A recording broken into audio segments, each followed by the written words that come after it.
had to play Russian roulette with a gun in my mouth. They put 6 bullets in it.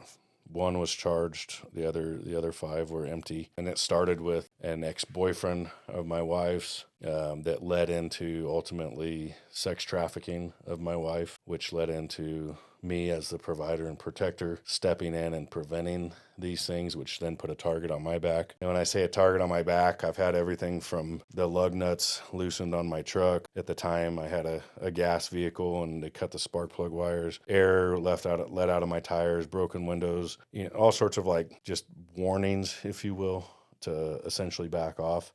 I didn't, right? I mean, what are we called to do as men and husbands, right? When we protect and we provide. So I held on to that and really grasped that and didn't want to let that go. I mean, I wasn't going to back down, and it ultimately led into, okay, well, this isn't working. So then it became physical attacks. I was beaten, tied up. I had gravel shoved in my mouth, duct tape over my mouth. They tied me in a 4-way, I call it a 4-way noose, where they put fishing line around my neck and tied me 4 different directions. So if I moved, it would cut into my neck. I had to play Russian roulette with a gun in my mouth. They put 6 bullets in it. One was charged. The other 5 were empty.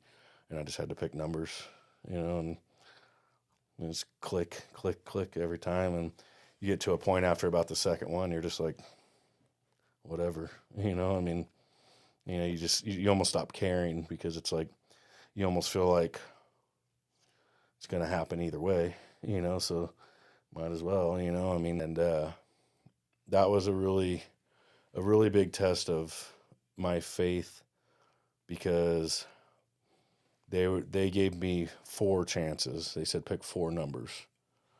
So essentially I went through 80% of the bullets.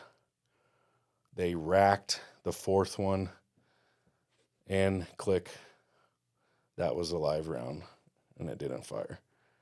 So to me, that was nothing more than God saying like, hey, I'm not done with you. So that moment was very shaping of my faith, and really changed my perspective on the route I was going with my life, and just, man, like, why am I not living for God? Why am I trying to control my outcomes? Because that was my outcome. I mean, I would have been scattered at that point, but God wasn't done, so yeah, it really tested and made me analyze, where I was.